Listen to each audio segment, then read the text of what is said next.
This story has to do with a beautiful bird. One time it might have been after,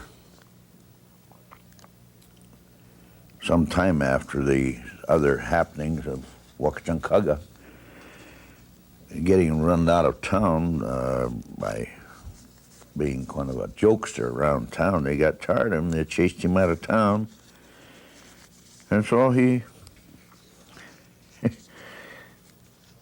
climbs a hill, and on top of this hill was a tree where it offered a lot of shade. So Mr. Wakachankagga, he climbs up this hill and he spreads his coonskin blanket down and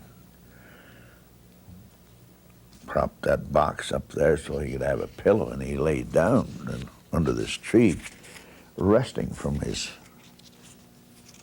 getaway from the village and the people.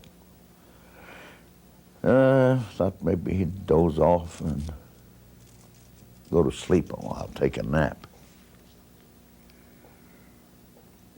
So while gazing into the sky, he observed a bird, a large bird flying, soaring around up there.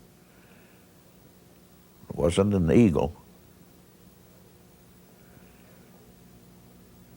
And probably about the same time he observed this bird high up in the sky, the bird also observed something laying under the tree.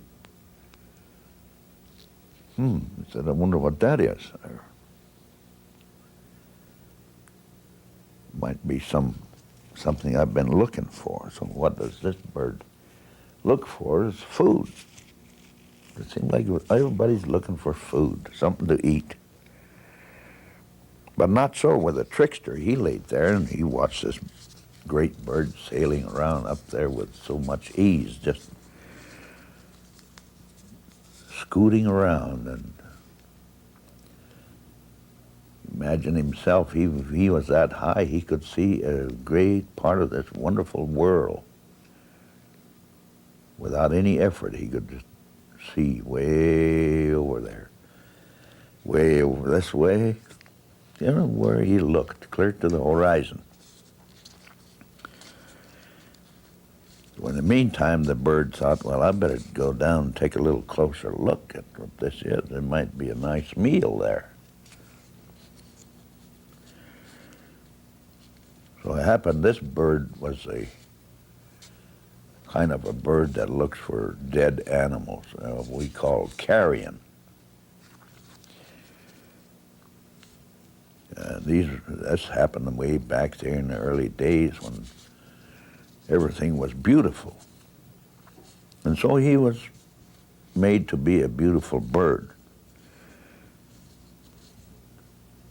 And as he came closer, he observed that the thing that he had seen from way up there was also observing him, and sort of tried to cover up his first intent. Well, he thought, well, I'll just find this tree over here close by and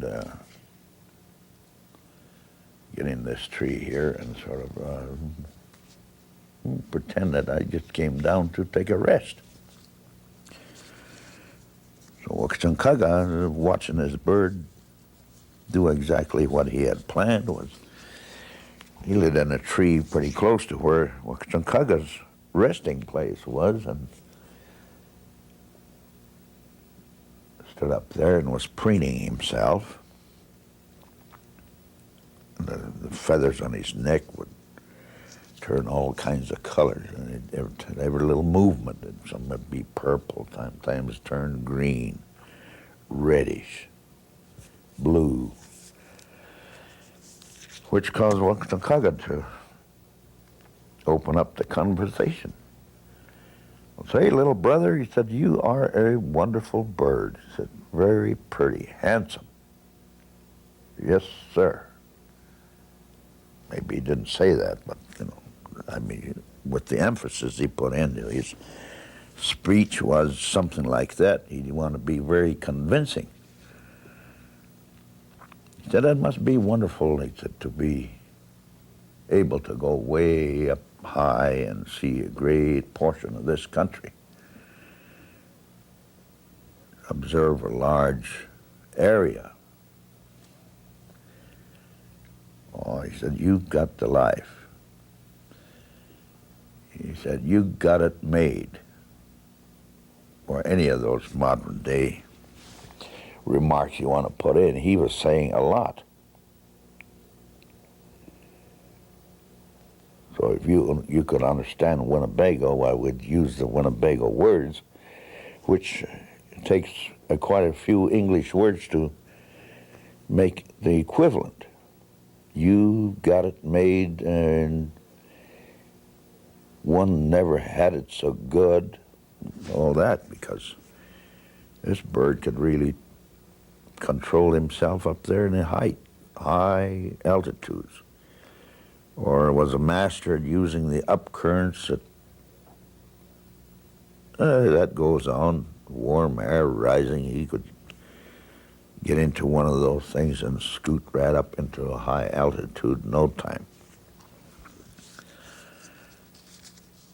So, brother, what brings you down here?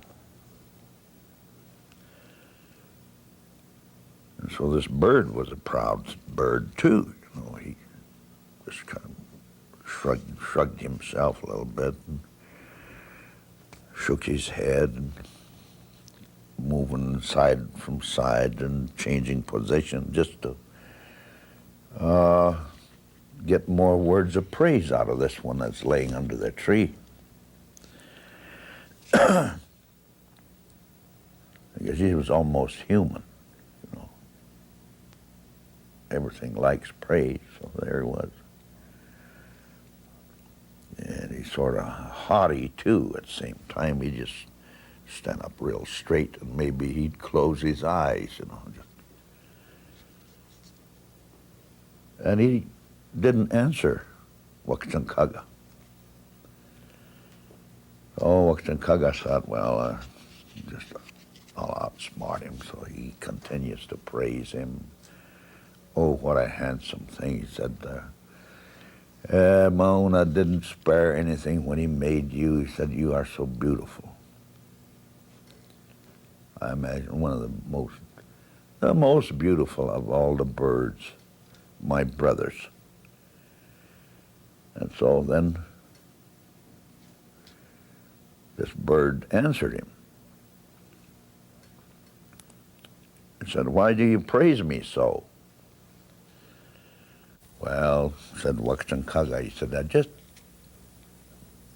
witnessing you way up there, what you do, and how beautiful you are, it just seems to appear to me that you are the most blessed of all creatures.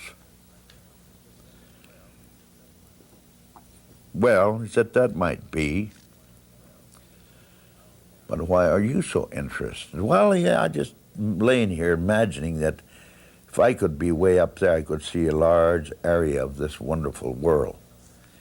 He said, could you somehow just take me up there a little bit and show me what you observe? Of course, I know you'd have to have very good eyesight to see a long ways when you get up that high. Right. Well, he said, I could probably squint like that or shade my eyes, he said, to look a long ways. Well, that might be true, too.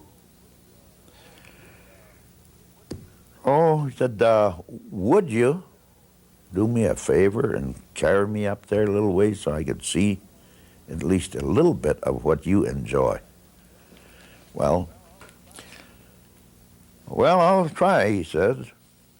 So he flew down on the ground where Wahktunkaga was, and when he saw the stature of Wahktunkaga, he says, no way can I get off the ground with you. I said, why? He said, why, you're so big and heavy. I don't think I could even get off the ground, be airborne. You're quite a big person. Oh, well, he said, if that's what's bothering you, he said, I'll fix that in a jiffy.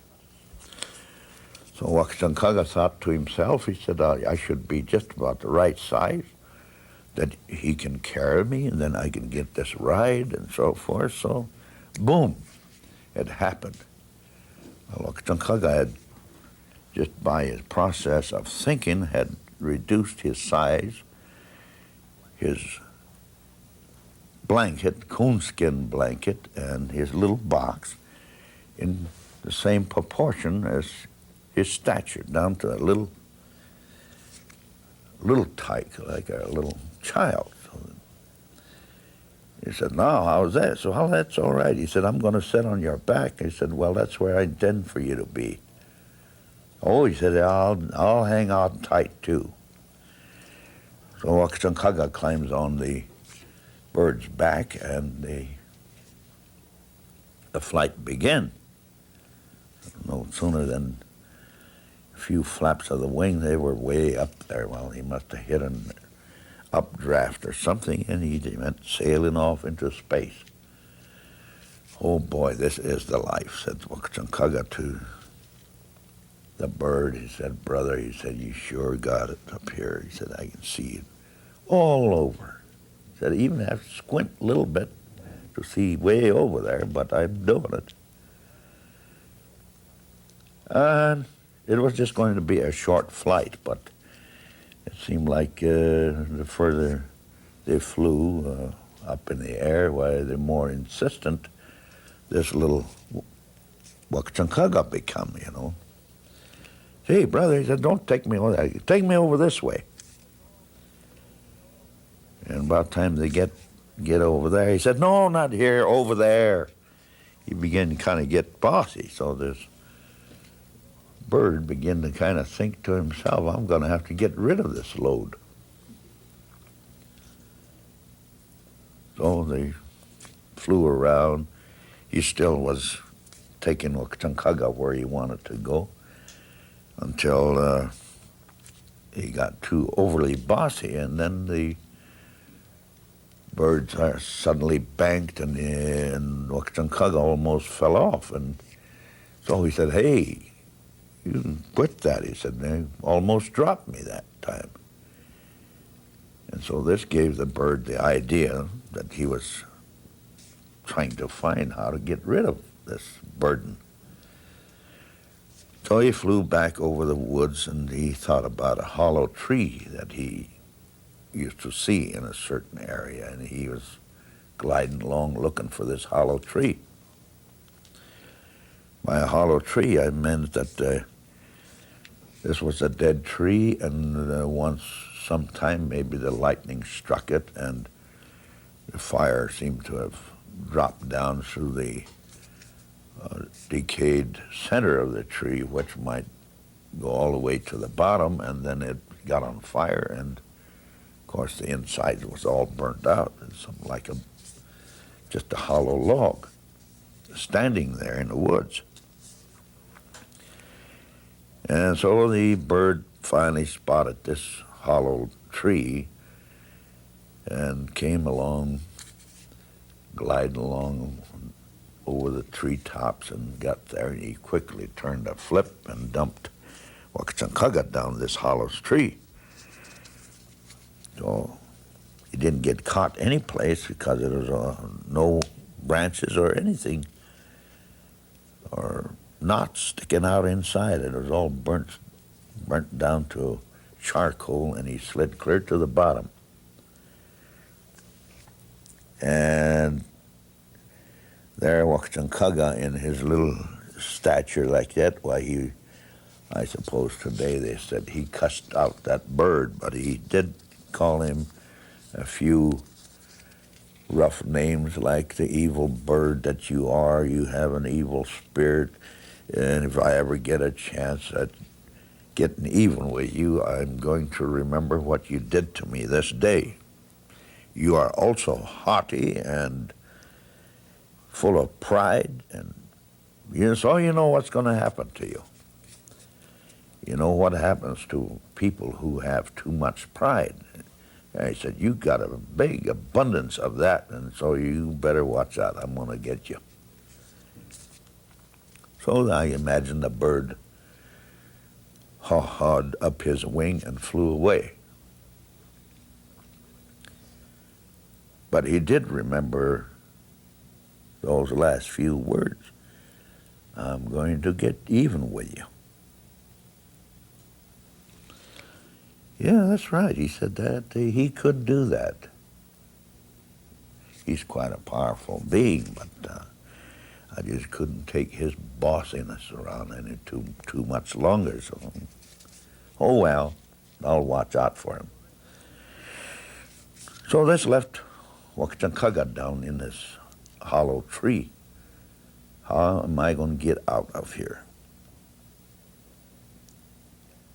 He began to think like a man now in trouble. So immediately he regained his right stature, and his box was the same proportion it was before, and his blanket was a large raccoon hide once more.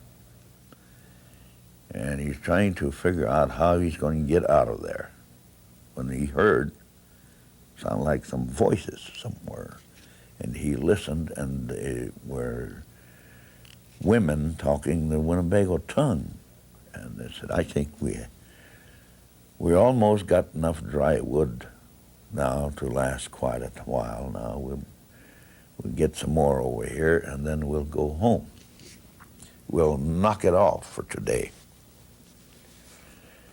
So, as they came closer to the tree talking amongst themselves, why, Wakachankaga had said, there's an answer to my problem.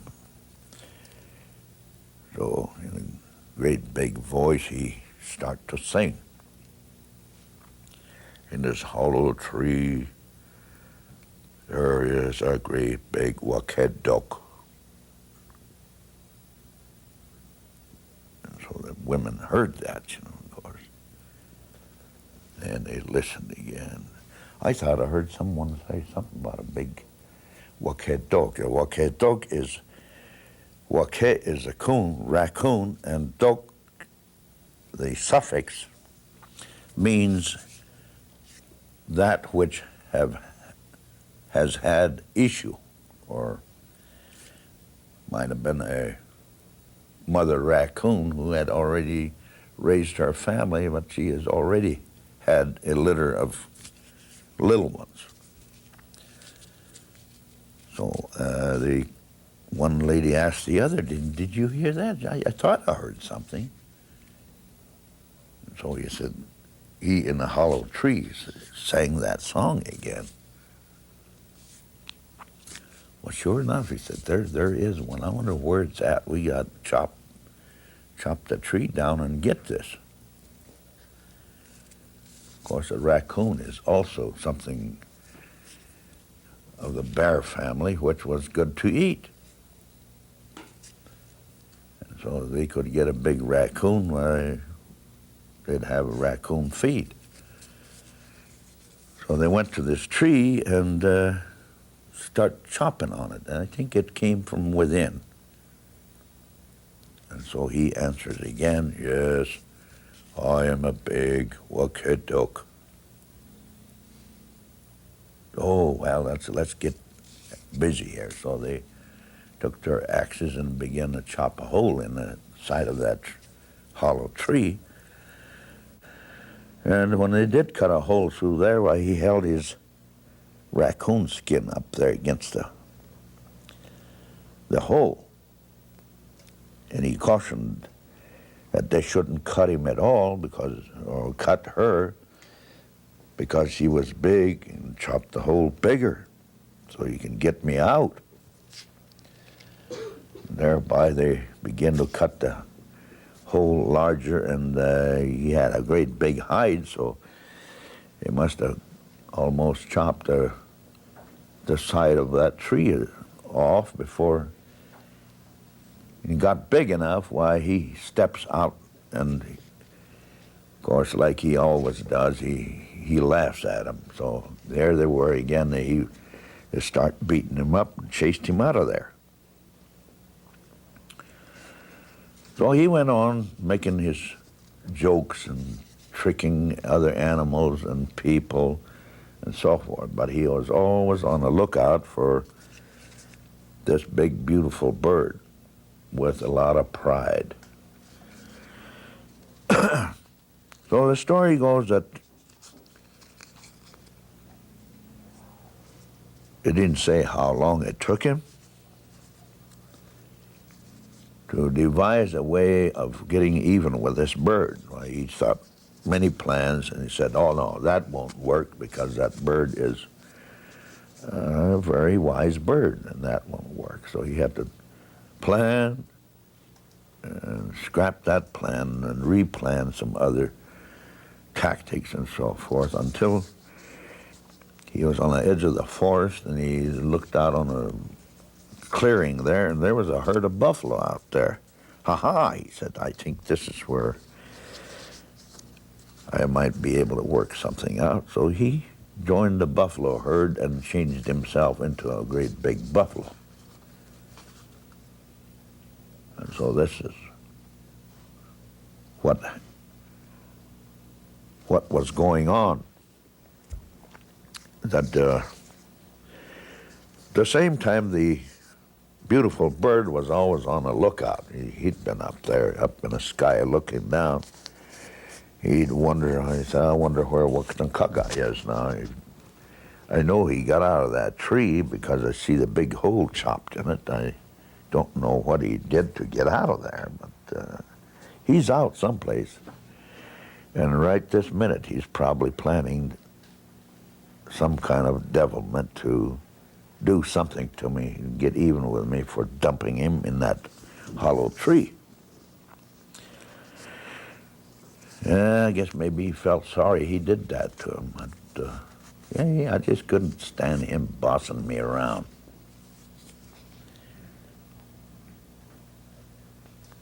But at the same time, here was Wakatankaga out there eating grass and drinking plenty of water and getting nice and fat.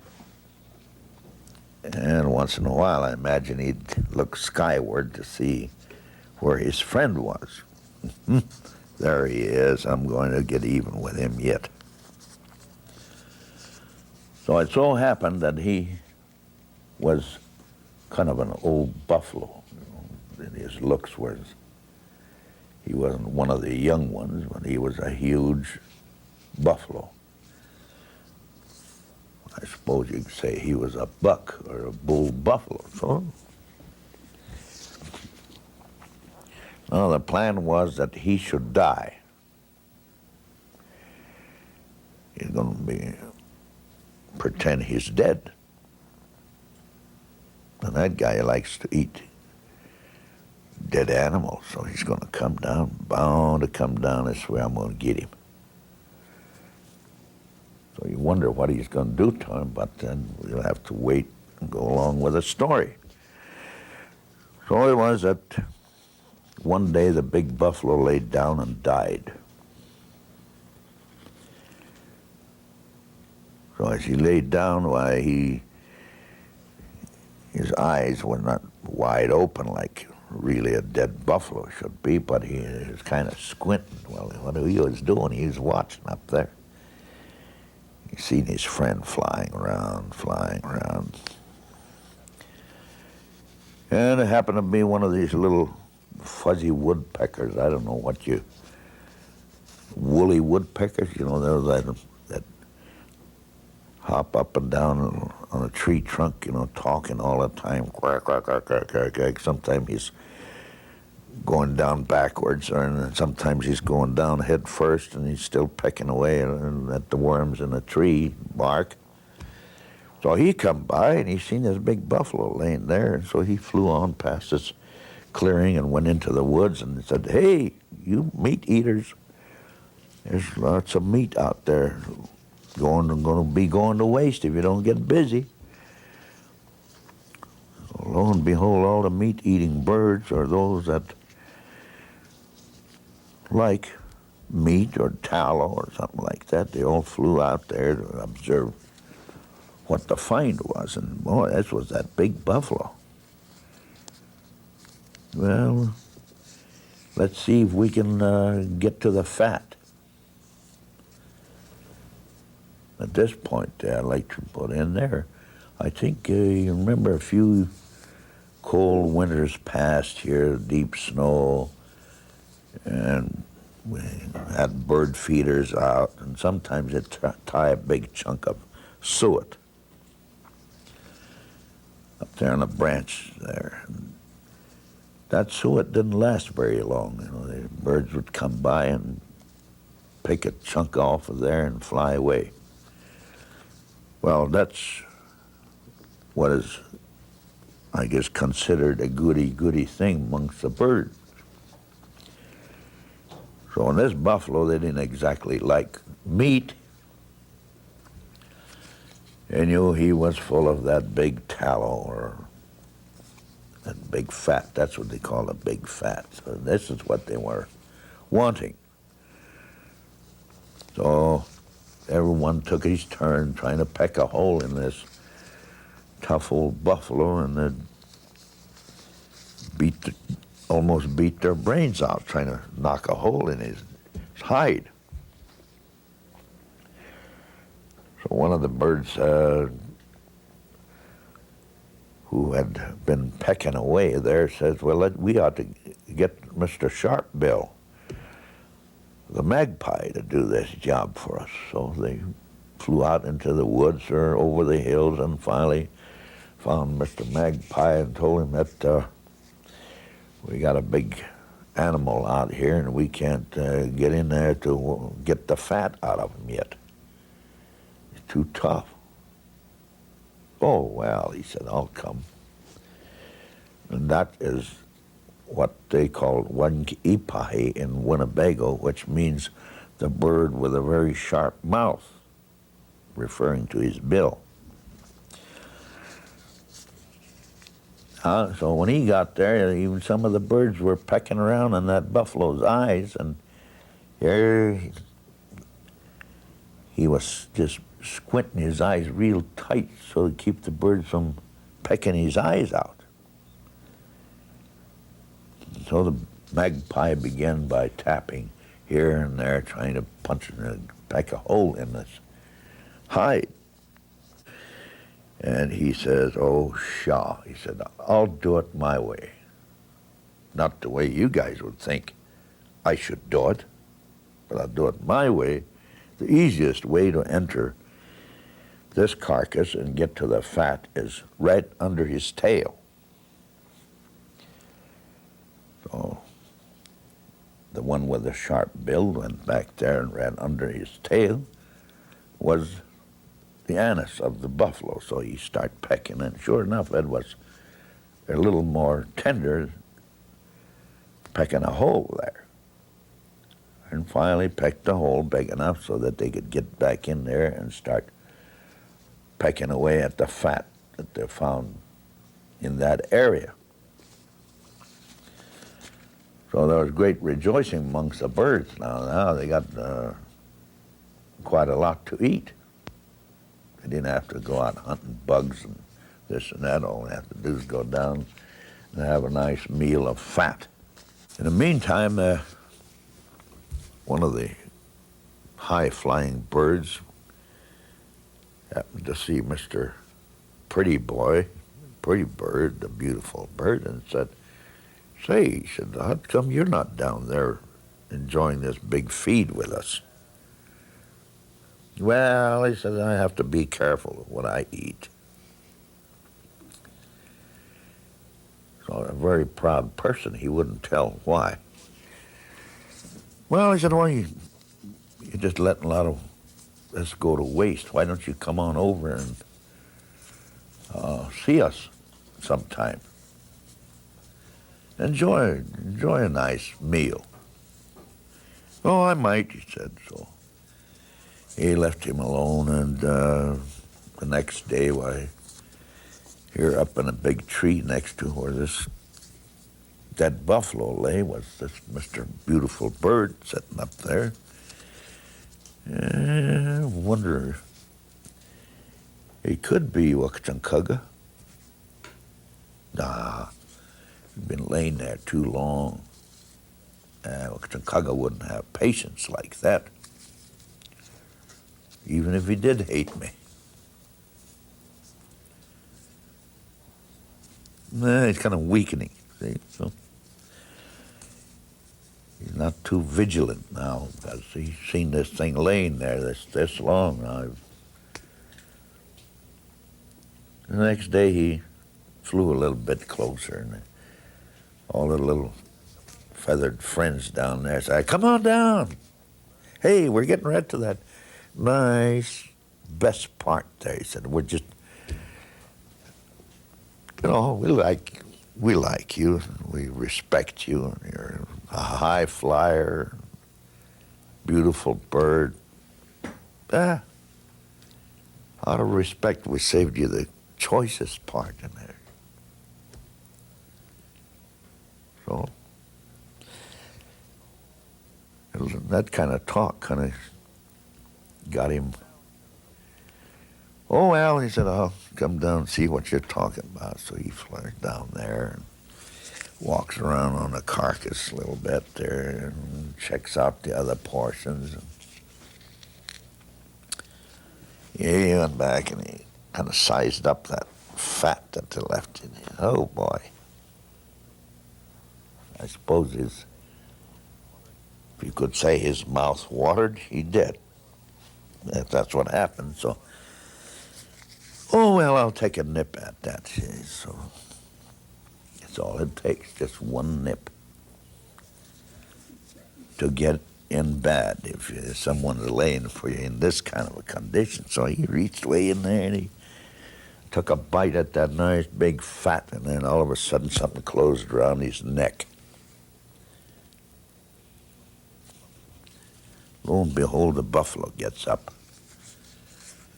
"Oh," he said, "I haven't ate for a long time," said the buffalo to the surprised feathered friends, and he began to go around eating grass and went down to the brook, drank water with this beautiful bird hanging out of the rear end.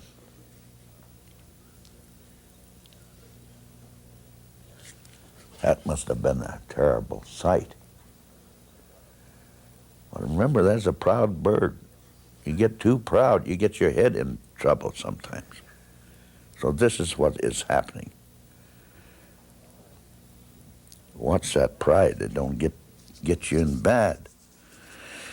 So the buffalo ate grass and drank water. Finally got his fill, and so he munched around some more grass and so forth. And in a day or so, why, he let go of the bird. As soon as the bird hit the ground, there he was. He had his head someplace where he shouldn't have had it, and there he said he was kind of groggy, and his head was kind of steamed up. The feathers was all wet, messed up, and he's kind of dizzy-like, so he's trying to get his balance sitting there, and all of a sudden the buffalo disappeared, and here stood Wakatankaga. Aha! Oh,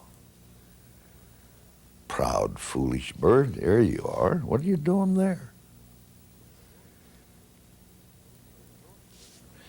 On hearing those words, the bird sort of looked through glazed eyes and seen Wakatankaga standing there. "Oh, this is the guy that was going to get even with me, and here he is, right up on me."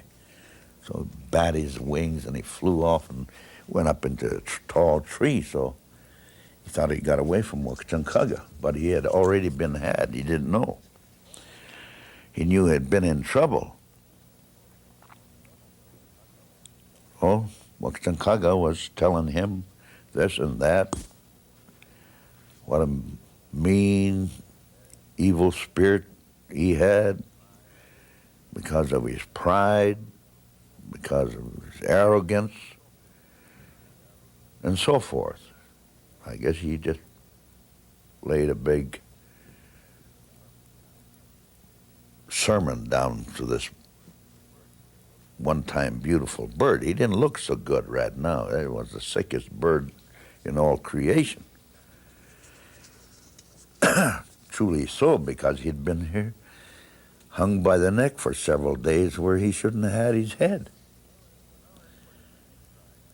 Well, and pretty soon he dried off up there in the tree, and he thought, well, now that I'm out of his reach, I'll preen myself and probably be praised again for my beautiful feathers and so forth. So he shook himself, and these dry feathers just start dropping off his head, his neck, as far as his head was inside the buffalo. That the feathers fell off, and he was bald. And so Mokchankaga again made fun of him this time. And after making jokes about the buzzard, he told him that this is the way his kind shall be from this day till the end of time. And that's why we call them turkey buzzards nowadays, because they don't have any feathers on their head. Even if they would have been beautiful, they don't have them today. And that comes from that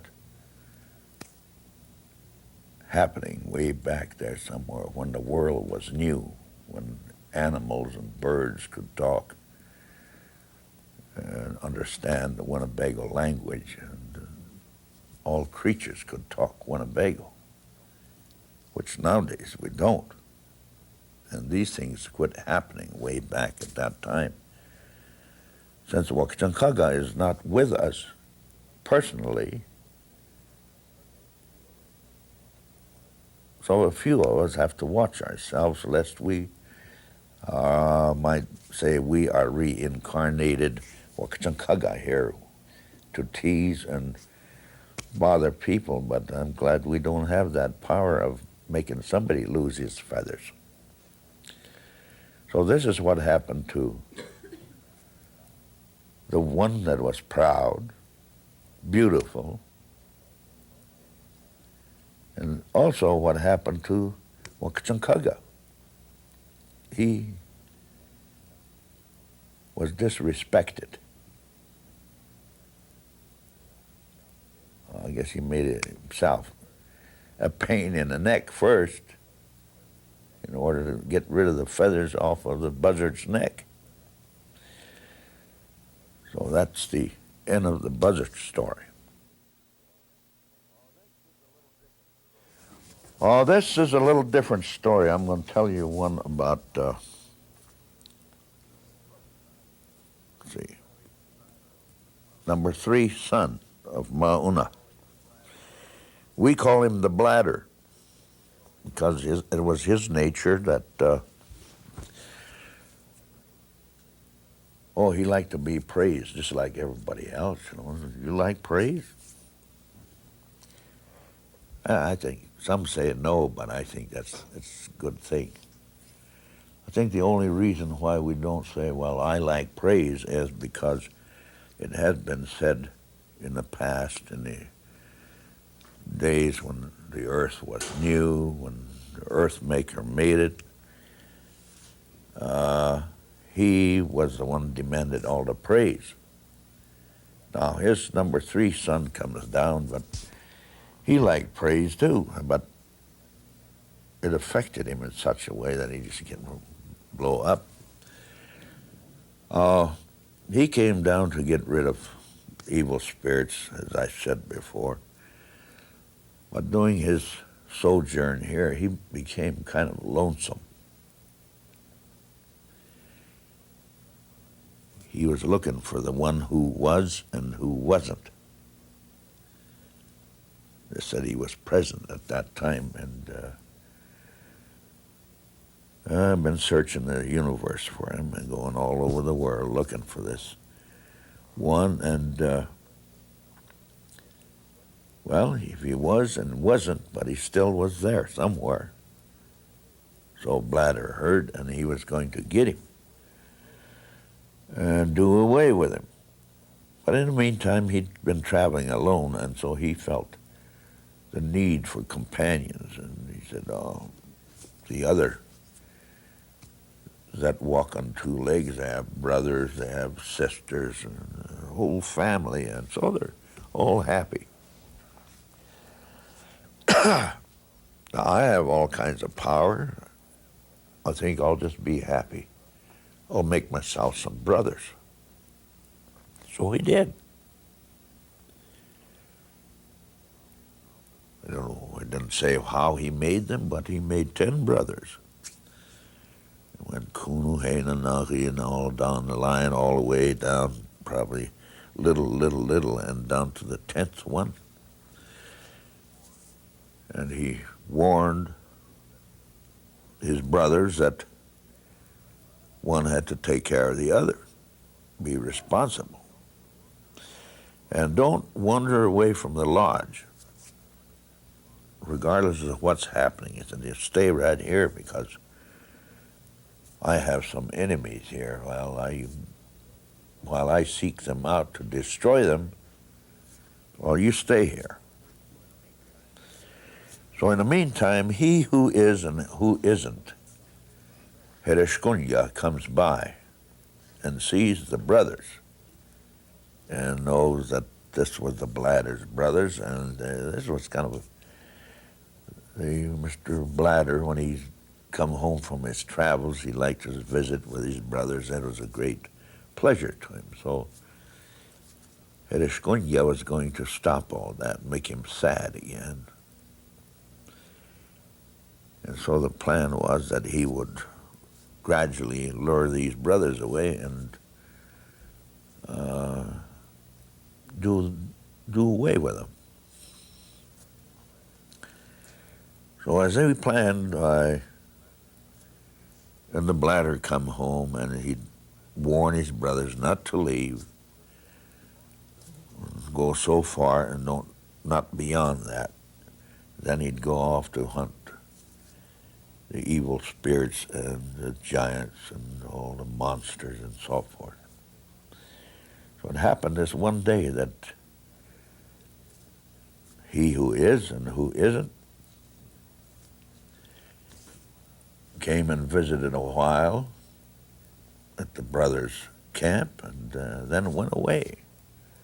But not far enough away that they couldn't hear at this camp some kind of a racket out there. Oh, they were screaming and hollering and shouting and so forth like that. So one at a time, the brothers were lured away from camp. One said, I'm going over and find out what it is. Well, you know what Big Brother said? Well, it's just over here.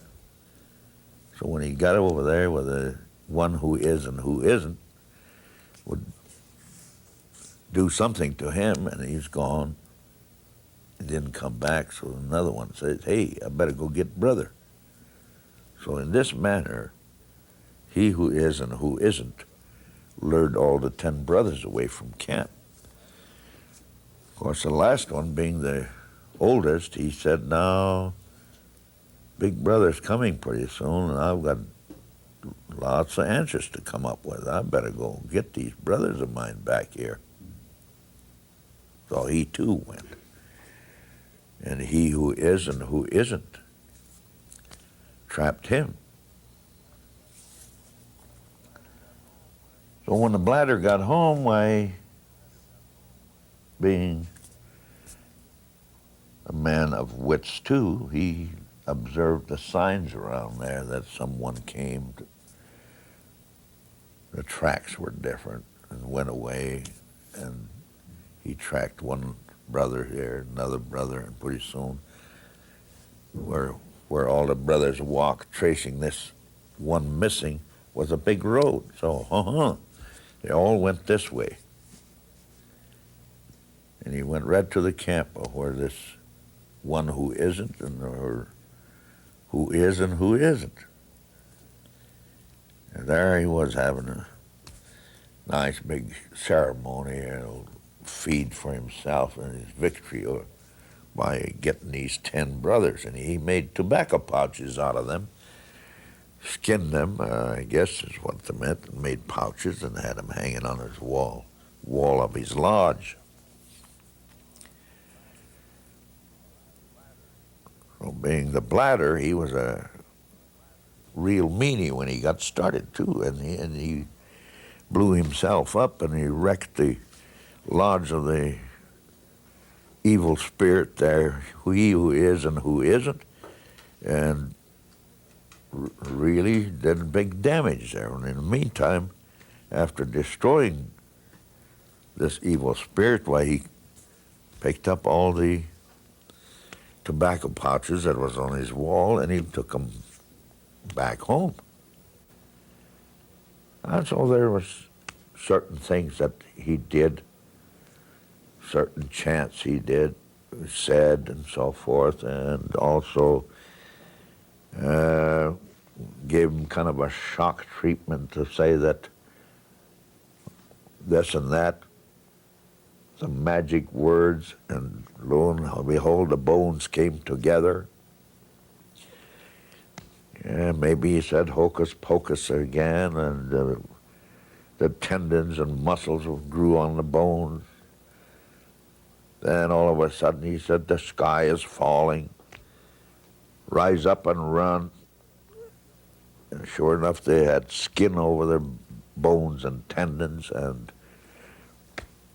they took out of their place on foot running. Now, he said, come, brothers. Now, he said, I'm going to talk to you a little bit. It's time, or the time has come when I have to go home. I have destroyed that spirit that I came to destroy. I've destroyed the monsters. There are some evil spirits here yet, but I am going home.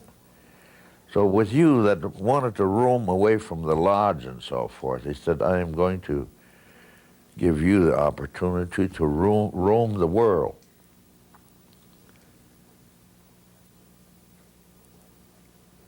He said, you will not be impinged anymore to stay home. You can run. But be careful, because from here on, you're going to be wolves. To run at large over the face of the earth. So it said that was how we happen to have wolves, that they were created by the bladder. So that ends this story. But the thing is that admonition there is that to listen to your elders. They tell you not to go beyond a certain, not to go beyond certain limits. You have plenty of freedom here and there, but there's also limits set on all things.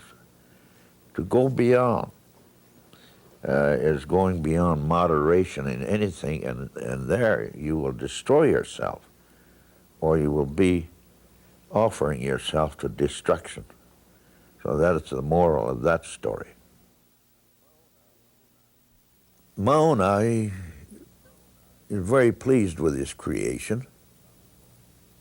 Probably at this time, at least we know, maybe he went on to create other planets and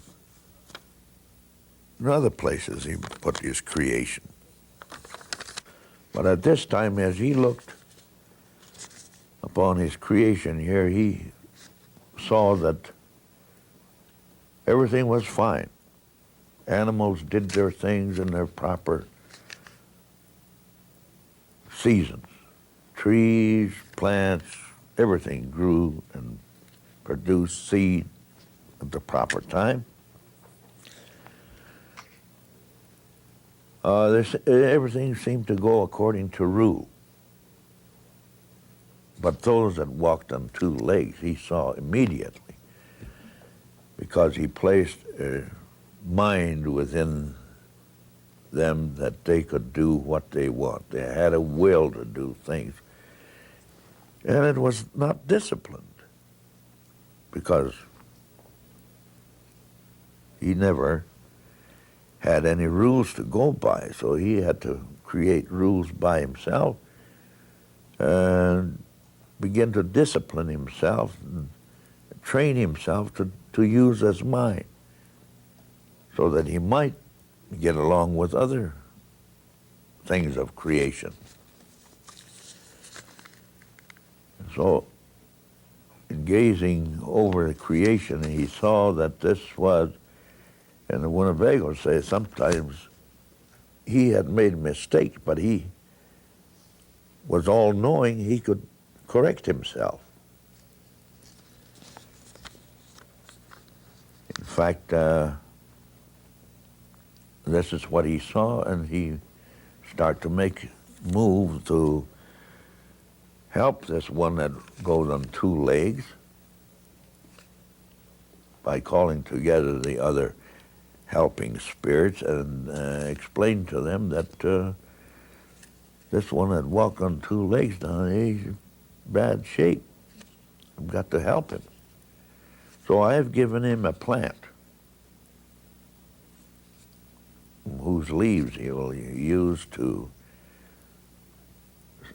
maybe use in his prayers, like the use of incense in the temples. So tobacco was given to mankind through this,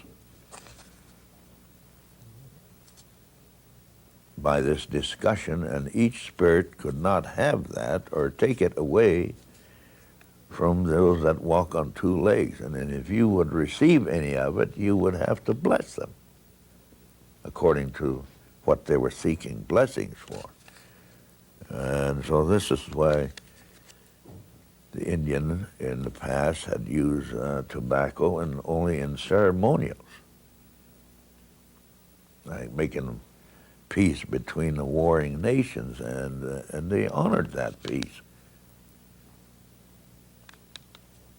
It seems like we should all be at peace today, because our smoking now comes down to little pieces instead of one big pipe. Now this is what happened in the past there, and so this tobacco was used in ceremonies where an individual might fear a great storm coming, to somewhat pray for safety, like a tornado or was moving in on the area, and he'd offer tobacco and say a little prayer to he who governs the winds, and when he comes by, he didn't say, "Don't come this way." He said, "Remember, I am here. And as you pass," this kind of let up a little bit. "Remember, I am here. I need your help." By humbling himself and saying that, "Well, nature, you can go ahead and do your thing, but please remember I'm here. Don't get so rough with me." And so the use of tobacco was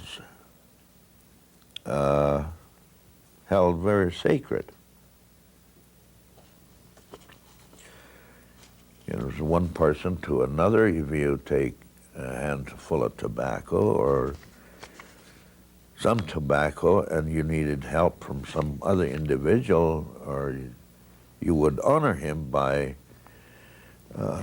offering him the tobacco which is in your hand, or maybe in a package, and say, "I need your help.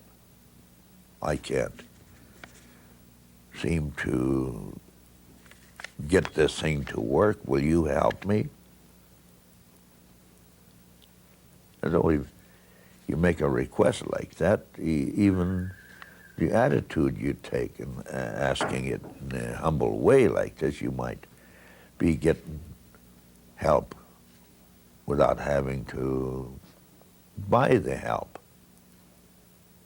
It's the attitude that you show to your fellow men that brings blessing to you. So this tobacco also is a reminder that you're one of the two-legged walkers here, and you have to humble yourself. You have to come to realize who you are. That maybe you are undisciplined. You pray for discipline. Knowledge. That's where you start to formulate your way of controlling yourself. So that someday you can live in harmony with nature.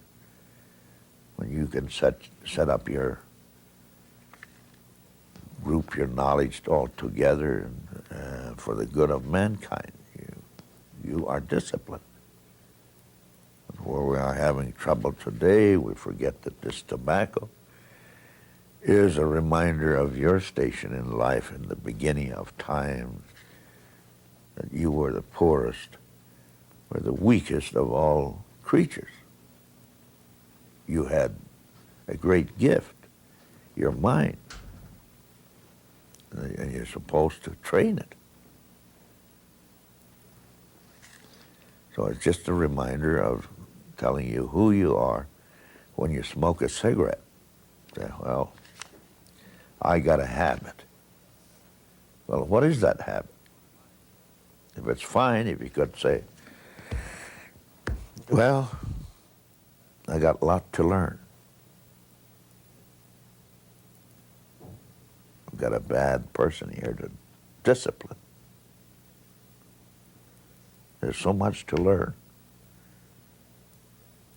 So I just got to smoke another cigarette and pray for some more help. Well, I kind of overdid that part of it, but I mean, it is a reminder. And the doctors said it's bad for you. Now it'll give you cancer. I know it'll cut your wind down. It's not good for athletes. But I think it would help you if you would pray when you did that. Maybe you wouldn't smoke so many cigarettes or cause so many cancers in the country.